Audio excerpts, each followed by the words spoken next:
everyone. We are here with Jimmy from Through Mists. Great avant-garde black metal deal out of Canada. If you don't know him, you should check him out.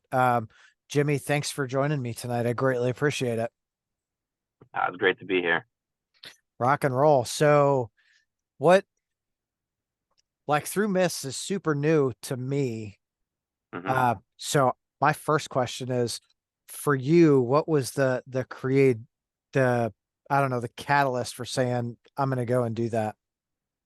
It was a little bit of like kind of cabin fever during like I guess like the late months of 2020, early months of 2021. So I kind of just jumped into like self production because I mean I was stuck at home like everyone else. So my previous band, like Sinistry, or I guess like it still exists, but we were like releasing a couple of stuff that we had not released since like our hiatus. And then I wanted to kind of do like something a bit different. The other guys were like, listen, I don't know, maybe not for Sinistry. So I started writing for what would become Through Mist. And I just said to myself, look, I have the tools, I have the technology and everything that I need to do everything by myself. So let me give this a shot. So it slowly kind of just grew into like its own thing. And yeah, it's that was I guess like the first seed that was planted like in my head, and it just kind of it grew from there, like step by step.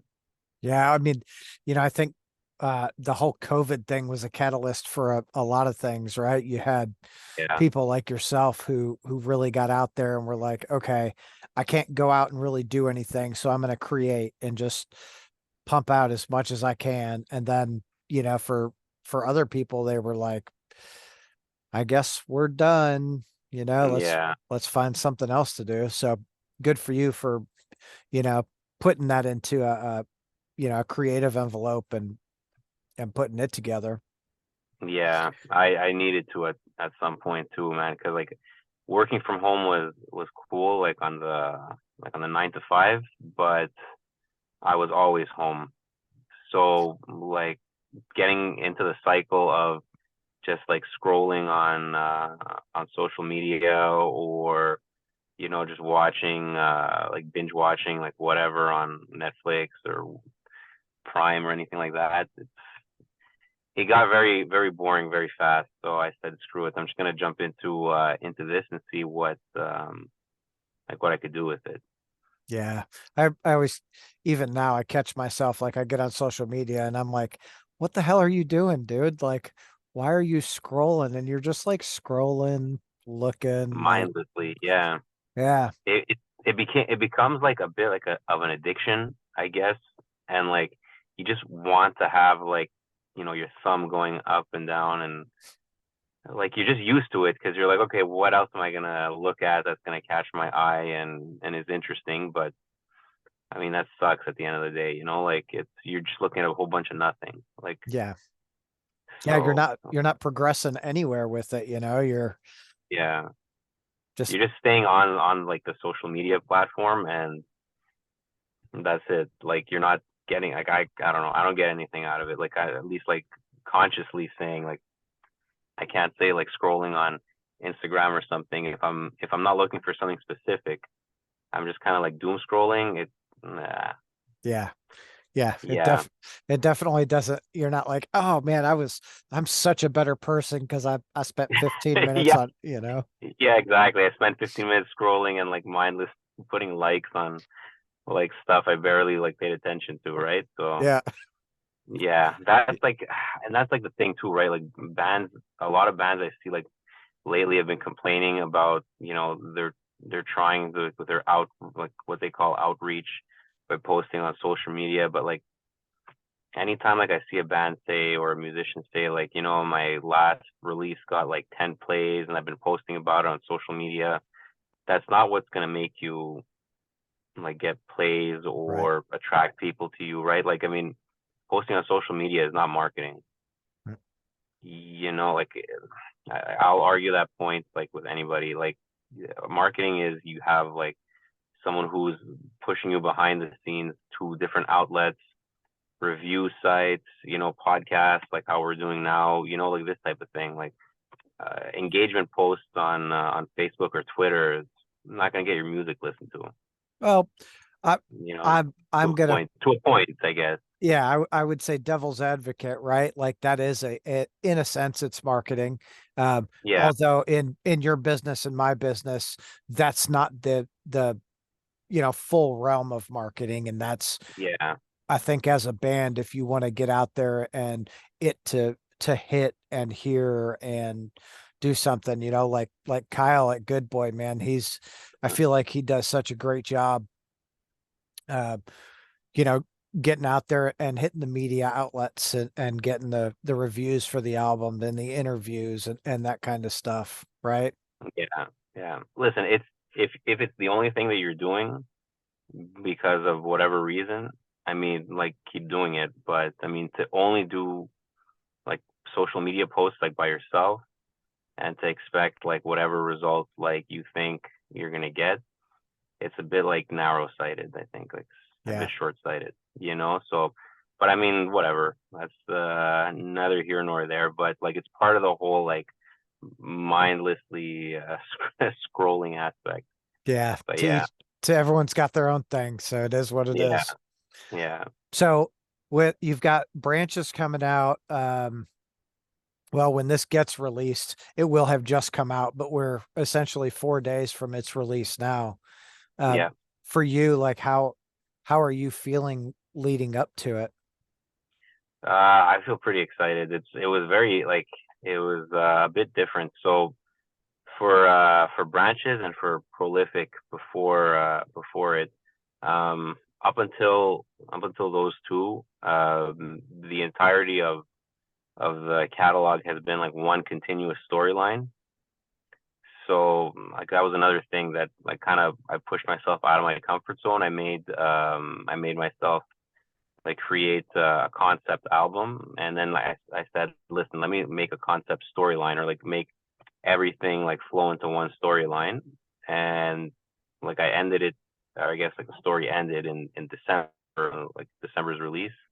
And then when I did prolific and branches, I said to myself, look, I have a concept that ties around the each of the albums, and like with branches especially, I said to myself, look, it's going to be about family, it's going to be about like the birth of my son, and like those type of subjects. And I tied it all together, and it's like I'm listening it back to it now, and I'm thinking to myself, man, when like this comes out, it's gonna be kind of like a full circle thing too, because like when I started through Mist, I guess it was like officially like March or April of 2021 when I started writing, and that's more or less the time I found out that like we found out that my wife was pregnant. So like it comes kind of like full circle a little bit, in the sense of that, and it's just like weird to see like seeing like those thoughts, those like feelings, those experiences coming out and like being made into music. So I mean, so far people have had like pretty good reactions to it. Like I'm pretty stoked about that. Yeah. And yeah, like I want to like keep taking myself a little bit out of my comfort zone each time just to progress a little bit more and a little bit more. Like I feel like if you stay in with like what you've always done, it could be cool and you could like make different like stuff that's meaningful or impactful in whatever way, right? But I don't know. For me, my like personally, like it's not that I get bored, but it's like let's see what else we could do. Yeah. You Like always want to I have like push a bit of yourself. yeah, I have like a bit of an explorer, adventurer like mindset. So Yeah.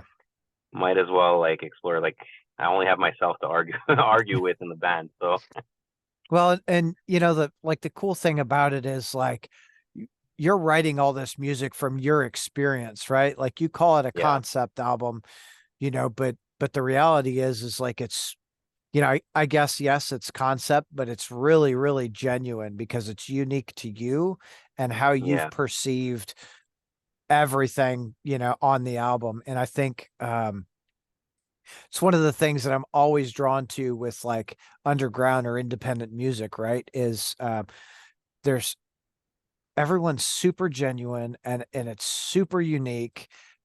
And this is where you find the cutting edge stuff, right? You don't find it obviously on top 40 radio. You know, you yeah, you go to the underground because this is where people like really strive to push boundaries and see, oh, what can I do? Like I can tell you, listening to Branches, it's like, okay, I'm getting into it, and then it takes a right, and you're like, whoa, I wasn't expecting that. Like, that's fucking cool, dude. Like, yeah, all right, what's next? Oh, left. Fuck. All right, I got to go this way now.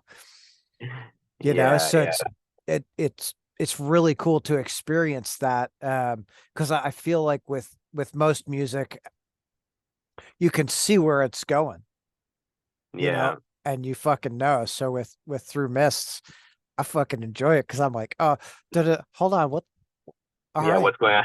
yeah, Yeah, it's like I try to surprise myself a little bit too. Like when I find that as I'm writing like each song, I try to like have something like that makes sense. But then like as I'm writing, I throw myself a curveball. I'm like, okay, what if I just like do this whole part like a certain way, or what if like I usually play in like just like standard 4/4, but every now and then I throw in like this odd measure, and I'm just like, okay, let's like screw myself up to the point where like, what the hell am I even playing?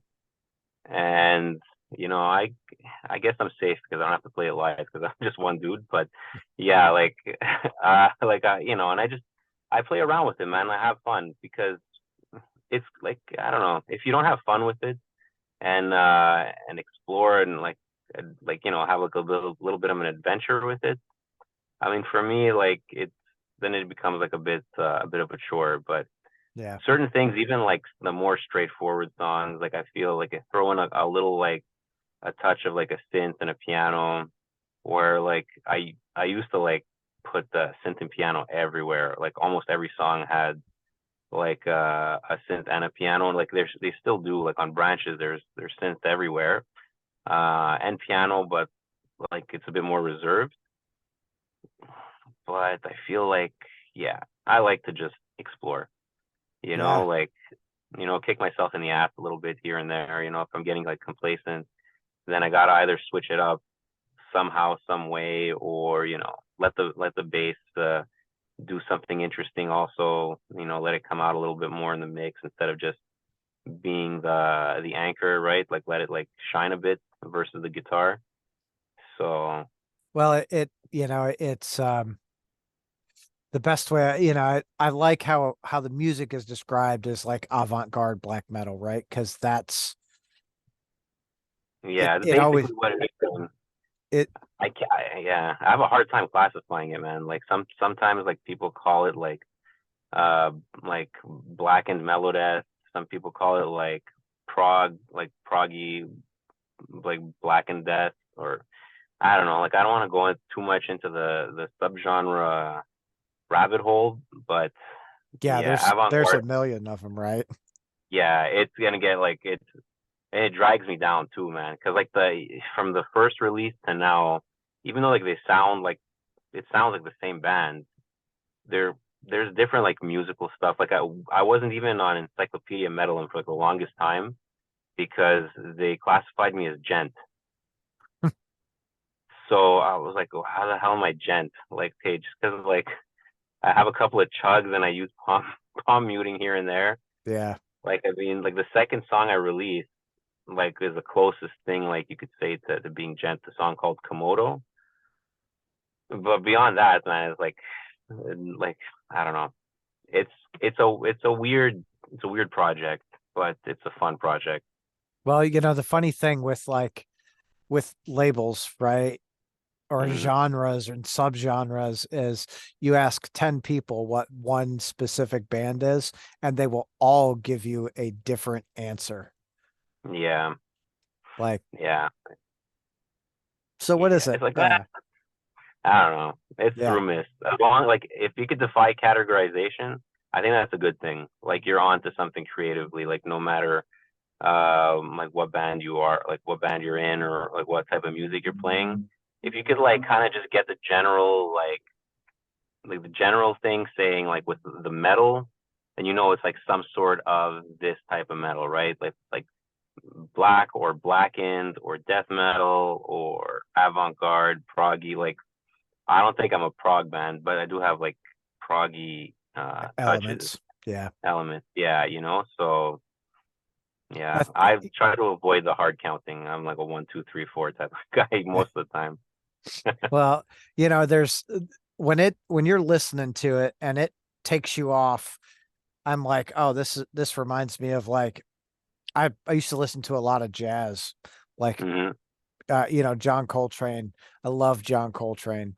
So like it always reminds me of that, right? Like I'm listening to Coltrane and he's got something and it's flowing so smooth and then it's like, whoa, ho, hey, what's going on, Yeah, right? Which is yeah, fuck, it's always super cool to be surprised when you're listening to music because you it's rare that that really happens, you know? yeah. It's very because I like there's so many genres or subgenres that like everything that exists like kind of like you kind of like call it, and like I mean it's cool. Like I listen to like a ton of stuff that like if I picked up like a new release, whether it's like an artist been around for a while or a newer artist and they're playing like a certain subgenre, I could call it like, okay, here's the intro, here they're gonna sing clean, here's a breakdown, okay, now they're gonna do a blast beat, blah blah blah. Like I don't know. I understand why like it kind of follows like a certain mold, like music in general, because you know it's hard to say that like it's hard also to market, right? Like if you have like a group of people that love like brutal death metal, then they're gonna listen to brutal death metal. But like the second like some other element goes into that, maybe they get turned off. Yeah. And even like labels that release music, they're like, okay, well, this is like 90% there, but maybe we won't touch it because like our fan base will be like, what the hell? Yeah. So Well, and I think, that's cool, but I mean, yeah. there are a lot of labels who are very genre specific, but that's where I like the major label Mm, way of doing thing with music because I think I listen to so much different music and I can't say that there is a bad style of music. Now there are artists that I don't really care for, mm, but shit, if I'm gonna have a label, I want to just release whatever the hell I want to release, you know? yeah, yeah. Whatever you're feeling, right? Like if they send you something and you're digging it, why not? Why not like take the chance on it, right? So Yeah. that's why like I think like the labels I've worked with are pretty much like that. They have like the whole okay, obviously like heavy music mentality, like as far as like tools go, but at the same time too, they're like they're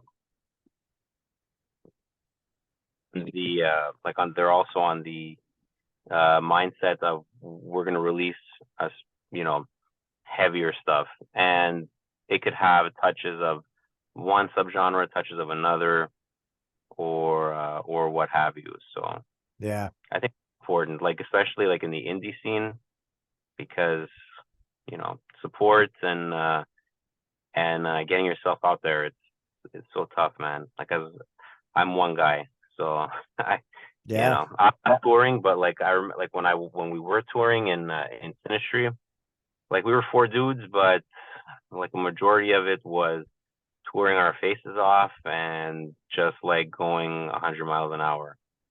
So I Yeah, mean, I think that's what a lot of people miss with bands that are out there, touring and putting out music is it's not like a once in a while deal. Like you have to always be going. If even if you're not playing a show tonight, you're promoting something, yeah, you know? it's tough, man, and like the grind on that is is brutal. Like I'm sure more people burn out trying to promote their music than actually make their music. Yeah. You know, like that's like the vibe I'm getting. Like anytime like I see someone on social media saying like I'm quitting music because of, or I'm going on a break from music because of XYZ reason, most of those reasons are like they feel like, okay, well, it's useless to do it because no one's going to listen to it, or it's so hard to get people to listen to it. But like, man, like the attention span, like you're fighting against everything, like you're fighting against the, like, your Instagram feed, you're fighting against Netflix, you're fighting against going to McDonald's to eat a hamburger. Like you're fighting against like so many things. And like if you're one person fighting against trying to get your music out there, like you need some help on your side. You can't just do it alone. But at the same Mm. time, if you're an indie artist and like you're not touring, like I have very realistic expectations for Through Mist, I think. I love creating and I just love like making the music and sharing it with people. And whoever shares it, that's great. And I don't take it for granted, man. If I get one stream or I get 1,000 streams or whatever, like shares, this and that, I appreciate it, man, because it's someone took the time out of their life to listen to it, to like just even something as lazy as clicking share to their feed or whatever. Yeah. Well, That's that's, that's effort. that is, and that's, for an independent artist, I think it of course means the world. And I'm gonna argue with you just Hmm. about, you're like, oh, you fight against Netflix and all this other shit. And Hmm. I don't think you really do, right? Hmm. Like that is, in my mind, Netflix is a whole other like type of person, someone that's really into music or indie music, right? What are they doing? Yeah. They're digging in and really seeking out and trying to find those artists. And it's one of the like beautiful things about music is even if they're in line at McDonald's, buying a burger or whatever they're buying, that song can be on the radio, like Yeah, that's true. That's you, true. so you're not fighting against that, but you throw your music out, you throw an album out into the world and it's like a eyedropper, into an ocean. You're like, Yeah. Someone might find it, I hope, like Yeah, for sure. I mean, like, and that's the thing that I'm grateful for, right? Like, if someone picks it up, checks it out, like I'm not doing Through Miss to say that like I'm gonna be doing like 300 tour dates a year or something like that. right. Like so I know like what my goals are. It's to release music that people enjoy, that I enjoy writing, could share it with people, like they take it and they can enjoy it however they like. So I mean, if I was touring, that'd be a different thing. Then be more of the daily grind, like getting up, going to one city to the next, like I've done that gig with Sinistry. It was cool, but it's not where I'm at right now. So Yeah. Well, and it's definitely not a family man's game. You uh know, you you start having kids and wives and shit, and they're like, "You're leaving again?" Like, yeah, yeah, I got 6 weeks. I'll be back, I guess. yeah. I'll be back when the kid's in the next size diaper. Yeah, yeah. They're like, So yeah, "No," it's a bit of a tough it's a tough sell It on really that. is. But it's cool, man. Like the good thing about the family is that they're cool. Like my wife is very supportive.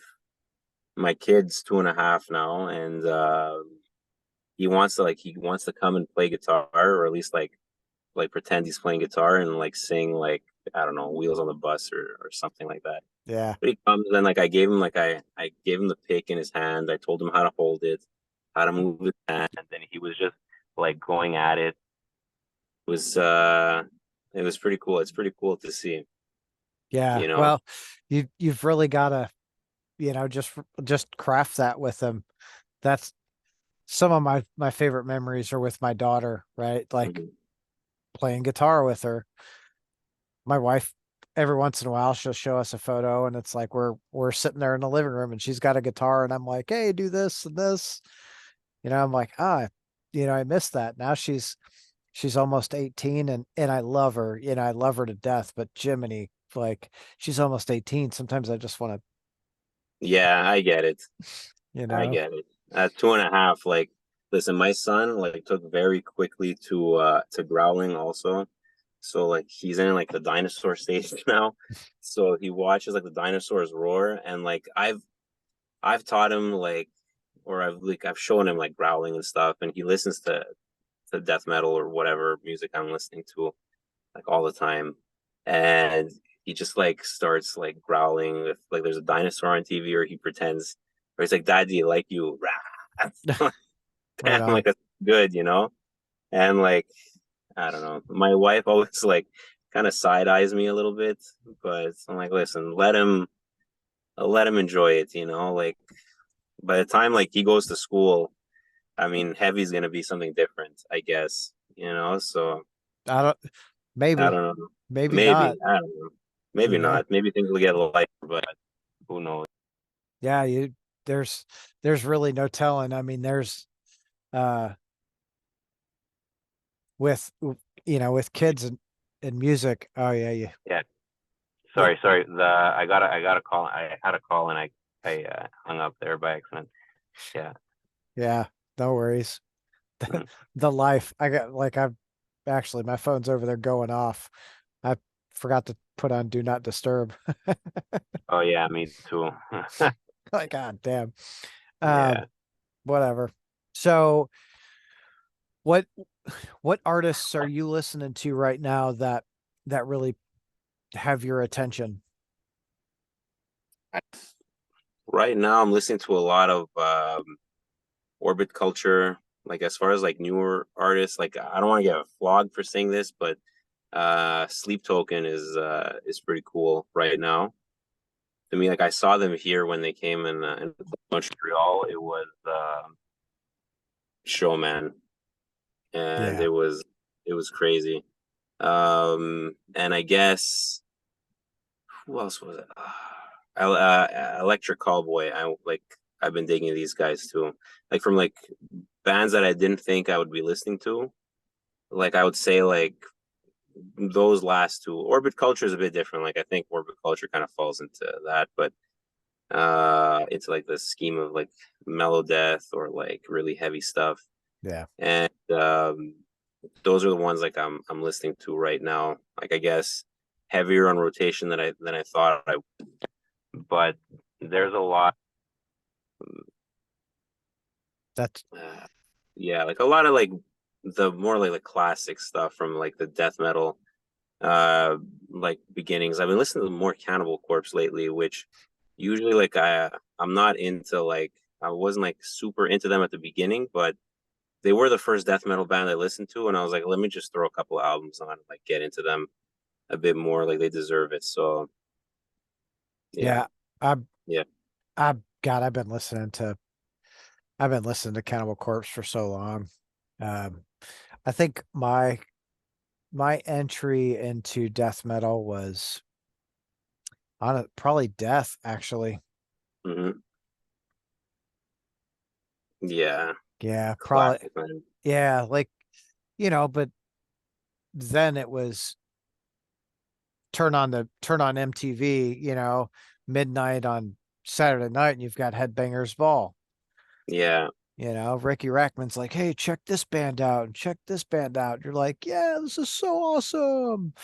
yeah. We had something like that on Much Music, which was like our MTV, Much Loud, and like they would play like Slayer, they would play Cannibal Corpse here and there, but like after a certain point in time, like they created like another channel called Much Loud, and like man, they were playing like Nickelback and Theory of a Dead Man and stuff like that, and every now and then they throw in like something heavy. And I was like, okay, cool. But like it was better as like a 1 hour show because they had to cut they had to cut all Called the the non crap. actually yeah, whatever was like adjacent to heavy they couldn't put in, right? So Yeah. Yeah, that's so funny. That actually kind of sucks. Like, oh yeah, Much Loud. Nickelback. What in the hell is going yeah, on? it was and like I'm not shy to say I like Nickelback. Like at least their like live show. But man, like I subscribed to the channel. Like I was like paying like I don't know what, $10 a month back then. And Christ, I'm like, what is this? Like Linkin Park or like the heaviest thing I think they were playing was like Deftones at the time or whatever, and I was like, yeah, Yeah. okay. Yeah. Get time to save $10 a month. Yeah. God.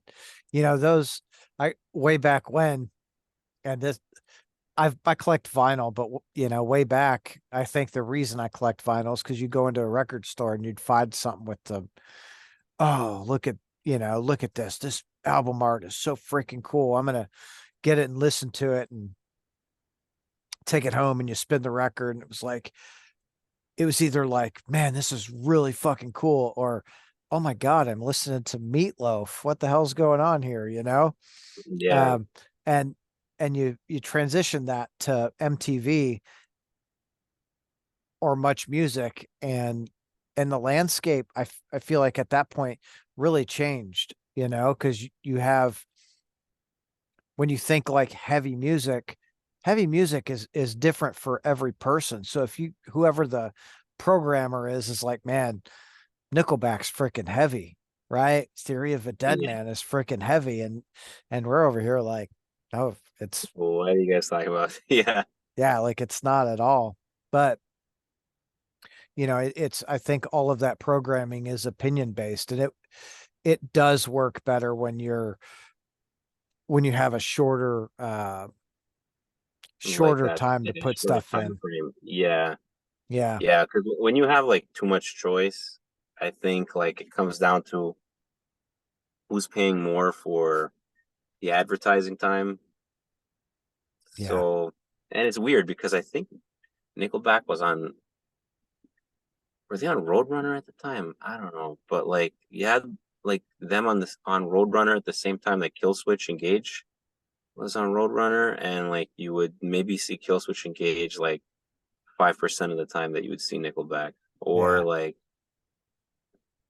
or something like that. Yeah, it Now, was what was something that weird. like? Leader of Man era or something? Leader of Man era, yeah, like right, like I saw that, like I saw the music video for that. I was like, okay, these guys are pretty good, but like then like the Silver Side Up era came, and I was like, okay, this all right, but it's not heavy. Like I don't understand why this is considered Yeah, loud. Like they have guitar and drums. I'm like, okay, cool. They're loud, I guess.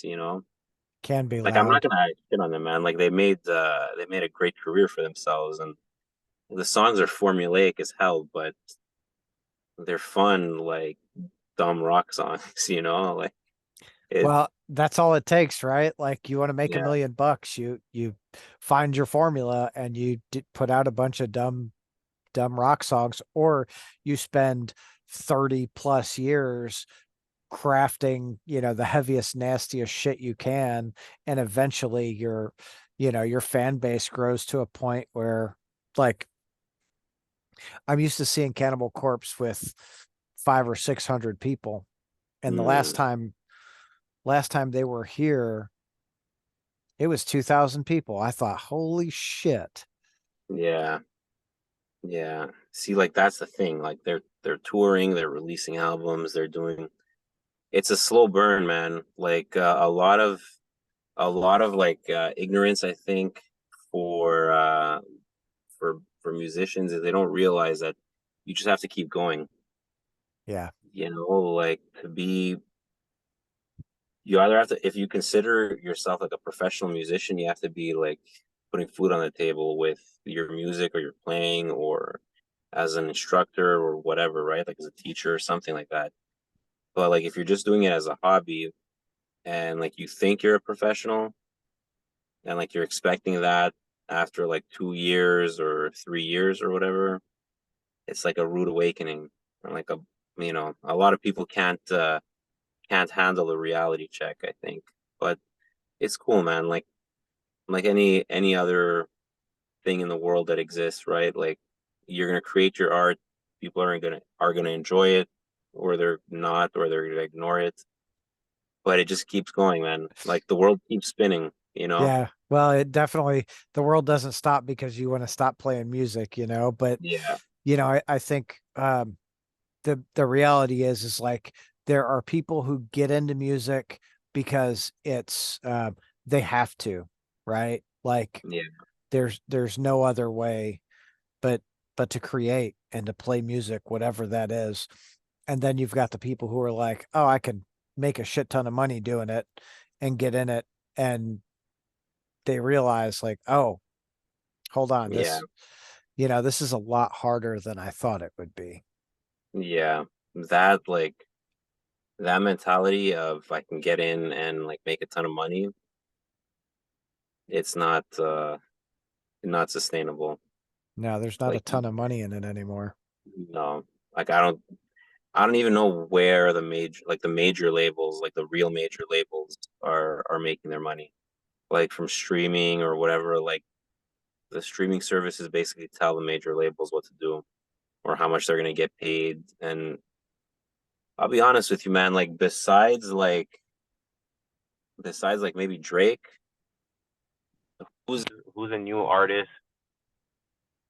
have like or has had staying power that's been around for like multiple releases with like like big tours and stuff like that. Taylor Swift. Taylor Swift, okay, yeah, that's but she was the same era, right? Like that 2007 to 2010 Yeah. ish like time frame. Like Drake, Taylor Swift, Pitbull, Pink. Lady Gaga, these type of people. After that, like when like music became, and I don't want to like sound super like an old man because like I do use program drums and stuff like that. I use technology like to help me create music. But once like music became super easy to make, and when you have like songwriters writing like for the majority of like the artists that are working with the majors, then like it becomes like a sausage factory a little bit. Like you're on the conveyor belt and here interchange this and whatever. Like back in the like early 2000s, like me and all my metalhead friends would say like, oh yeah, all these boy bands are just whatever, like someone else wrote their music and they're singing other people's songs. But like those songs are actually like performed now. Like you could program MIDI to do anything pretty much, and it's like super homogenous to the point where you're like, okay, well, what's this person's like personality? Like what is it? Like what's going on? Well, and you know that's where the water really gets muddy for artists putting stuff out, right? Like yourself doing it DIY, putting everything out yourself and fronting the cost for it. Like there are so many people who do that, and like a lot of the music is not good. yeah, Like you yeah, hear it and you're like, "Oh, you missed the mark, yeah. man." Like I I can't tell you how many how many messages I get. They're like, "Hey, dude, let's like set up an interview." And 90% of the time, I want to give them a fair listen, and Mm. it might be okay, but I don't know, just It's hard to jump in, I guess, eh? yeah. Yeah, maybe it's not just for the majors that this this point that like I brought up is, but yeah, it's tough, man. Like another thing too I find about creating music is that like you said before, the authenticity and like the indie scene, you have to be authentic to yourself. You can't Yeah, just play something like that you think people are gonna want to listen to. Like obviously, like don't just like create something that's nonsense for like just for the sake of it. Unless like you want to create nonsense, then cool. But like influenced by does not necessarily or should mean sounds like. right. So like that's what I feel like. My influences like are mostly like the early 2000s like melodeath scene, the see like even like the second wave of black metal. I try to like not let myself sound like or get too influenced by it, because like the for myself personally, like the raw production or whatever, I'm not a fan of. Like I keep like trying to like get more and more like audible, I guess, like without sounding like too polished or what have you. But like, yeah, it doesn't mean like your influences could be one thing, but it doesn't mean that you have to sound like them. But Right. if you don't know what you sound like, then how are you gonna create something, right? Like that's why also like, man, I think I released 22 release. Yeah, I released over 22 months. I had to release a month, whether it was a single, an EP, or a full length album. Jesus So Christ. yeah, and I went like balls to the wall. Like I didn't stop. My wife was like, we have a kid now. I'm like, okay, yeah, I know. But the kid was sleeping. I would write some stuff, this and that. Like I have like my way of working where like I write everything ahead of the time most of the time. I program the drums, then I sit down, I record very methodically. Like I sit with the instrumental tracks for like I don't know, get a month or two. Then I just like record the vocals and I mix as I go, mix in the vocals, find like the sweet spots or whatever I could find. I mean, I'm self-taught more or less. And yeah, that's I think how I found my sound, like as through Mist. Because I over the course of like most of the releases, I was doing like, a lot of experimentation to find that. And I was like, okay, what scratches the itch for real, Yeah. And like branches and like prolific before that, I think like we're hitting the mark, like where like the future like evolution of the sound is gonna be. I mean, I think the album that made me realize that okay, I need to like start focusing on stuff. It's one of my favorite albums that I written, Star Killer, but that was more of like a death grind album. It was like 14 songs and like it was like half an hour long. So like the songs are like 2.5 minutes. I had like a song that was like a minute long or something like that, and I was like, okay, this is cool, but like, is this through Mist like long term? Like, is this a sustainable like through Mist? This is what I want it to really sound like forever? And then like I veered off a little bit more, and I was like, okay, let's work with these elements more, these elements less. It takes time, man. It takes time, and like younger musicians that maybe they don't understand that the time and how much is necessary. Like it's a gift that they haven't been able to receive yet. Well, Like the impatience of youth is good because like it pushes you into action. But when I was younger and I would see like Metallica was signed at like 18 or whatever, I was like, crap, I'm 19, I'm never gonna go anywhere. Like or what have you. well, but Like it's, like in that aspect, it's really hard to judge one person versus another person, right? Because it's especially when you're talking about a 20 or a 30-year different in, music evolution. Because, yeah, you know, back when Metallica did it, it was, what did they do? They went out and they played, and yeah, they played over and over and over, and they were on the road for, God, I think sometimes 250 nights a year. yeah, Well, shit, if you're playing 250 nights a year, yeah, eventually you're gonna hit something, yeah, right? Your fan base grows, and it goes, and it's a little more challenging now, just because most people find their music via, you know, Spotify or, whatever other streaming services they listen to. Um, and back when like Metallica and Slayer did it, well, if you wanted to find a band, you either had to have someone who was going to trade you a tape that, you trusted their opinion, or you had to go to a show. yeah. There weren't a lot of other ways to really find music at that point. Way more effort involved. That's for sure. Yeah, yeah, like And like I mean, I you would, think, even now, their album cycles are 2.5 years, so they're course, now they play what, like 50 shows a year to, Yeah, 70,000 people per show. Yeah. So it's really different, but shit, kill them all. They were 200, 200 and 300 people, right? Then you get to Ride the Lightning and it probably grew. Like, I'm just assuming, right? I don't know because I didn't see them in that time, but I would assume with Ride the Lightning, they were probably 500-ish. And then when Master of Puppets hit, what were they doing? They were touring with Ozzy, right? yeah. So like, Snorting. yeah, they were like very exposed to the Yeah. big crowd.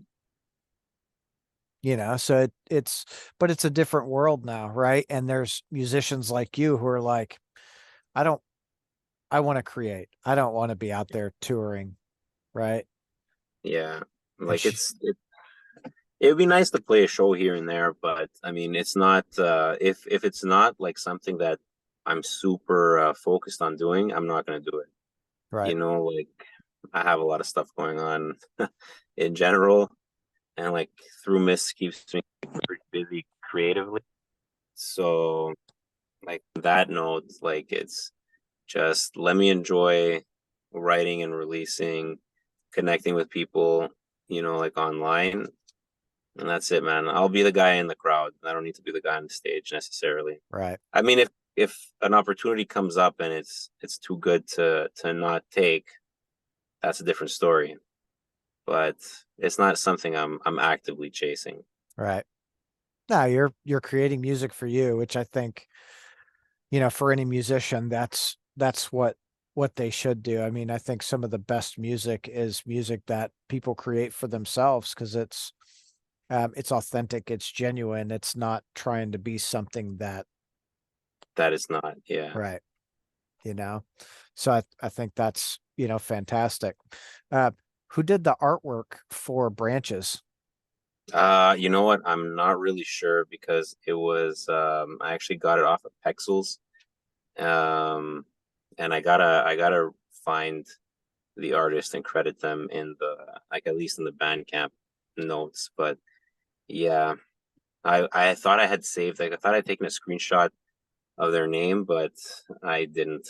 And that's like pretty shitty. But yeah. Yeah. Sorry, but cool fucking artwork, whoever you are out there. Yeah, I'll at them Yeah. once. Like I know I could find like the artwork pretty quick, but yeah, I thought I had like an easy reference for it, like by screenshotting, but I guess I hadn't screenshotted the person's name. I But yeah, hate when I do that. I'm like, oh, a lead. I'll save that. And I'm like, shit, where'd it go? yeah, where to go? You're like, oh crap. I'm like, Yeah. oh, guess it's gone. But So physical copies for Branches. Do so you we're working on maybe having some available, but not at the launch. Maybe like a limited run of cassettes. Talking to a few labels that'll do maybe like uh a short supply run, like 25 copies or so, something like that. Mhm. I'm gonna see what comes of it. Okay. Um, yeah, that's kind of where it's at. This right now it's only digital, and I'm kind of like in my head. I'm like, if the tape copies come, they come. If they don't, maybe I'll work a deal with for the next release. If someone puts out a physical copy, I could put Branches as like a B-side on like that album if they have a physical, because why not, man? I Yeah. got a back catalog, might as well use it. So by that time, Branches will be in the back catalog. But yeah, for right now, it's digital only. But Okay. Well, that's cool. So there's a band out of New York that I like a lot called Extinction AD. They do mhm. like the thrash crossover. They released an album. I don't, honest to God, like I'm like blanking on what it was called, but it was just like an EP. And I kept hounding the guys like, hey, are you guys, gonna put it out on vinyl? And they're like, nah, probably not. And then when the next like full length came out, uh culture culture shit, dude, I'm like blanking on all the album titles. So that came out, the full album for Culture, whatever, and they had a 10" of the EP, and I was like, oh my God. Oh, Yeah, nice. you know, It's cool to do stuff like that, man. Like it gives like anyone who's been like following the band like something a little bit extra, right? yeah. With Prolific's release, actually, like I think it was like about 26, 27 minutes long, and Beyond Death Recordings released the tape of that, and I said, listen, if we have like room on the tape, we throw some B-sides on from like the older songs, and like I put like a bunch of the older songs that I hadn't released ever on physical media, and one of them was a cover of Sandstorm by Darude. So he's like, what the hell is this? I'm like, I don't know. I had released it, I put it on streaming, but I'd never like sold it. I'm like, well, I already have like the the mechanical license for it, so just throw it on the tape, and Um, whoever gets it, right? So hell yeah. Like, yeah, I don't know, man. I like to play around, and like I'm open to doing like interesting stuff with merch and like with branches. Like if I can't get it on like in time for like this like release cycle, I guess by the time like the next album comes out, maybe I could work a deal with whoever releases it to put branches on the physical side.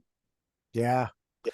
that would be cool. That stuff always interested me. You get an album and it's like, oh, what's that? I didn't know. Secret track or, bonus single somewhere in there. You're like, oh, that's freaking cool. I always looked for that stuff. And I'm glad to know that bands are still doing shit like that. Like, of course, it's not so much because CDs are kind of, Or gone, yeah. It's but not like you would have like the 20 minutes of silence on like the last track, and then all of a sudden the last song starts. yeah, Like that was a weird time, but yeah, that was cool. I remember like Korn did stuff like that. yeah, I think Tool A did. lot of a There, lot of bands did stuff like that. yeah. Yeah, and that was, what the other thing that was always cool was, oh, I have to order the Japanese copy or the English copy because it had this song on it and I can't get that over here. So you're like trying Yeah, to, you're scrambling to try to get the limited edition or yeah, whatever. yeah, which is like I look at my records and I'm like, I got like 12 of the same album. They're all, a little different. I'm like, shit, Yeah. I gotta stop doing that. That's expensive Yeah, it adds up pretty quick. for sure. All right, Jimmy. Dude, I think we've had a great conversation. I I appreciate you think so, hanging out man. with me tonight. Of course, man. It's been great. Hell yeah. Well, go say hi to your wife and your kid. Go play some guitar. Enjoy your evening. And I look forward to hearing some more shit from you. Awesome, brother. Stay tuned because there's a lot coming. I already have like I don't want to say anything. I said too much. All right, dude. Have a All great right. night. Have a great one, brother. Have a Yep. good one. See ya. Bye.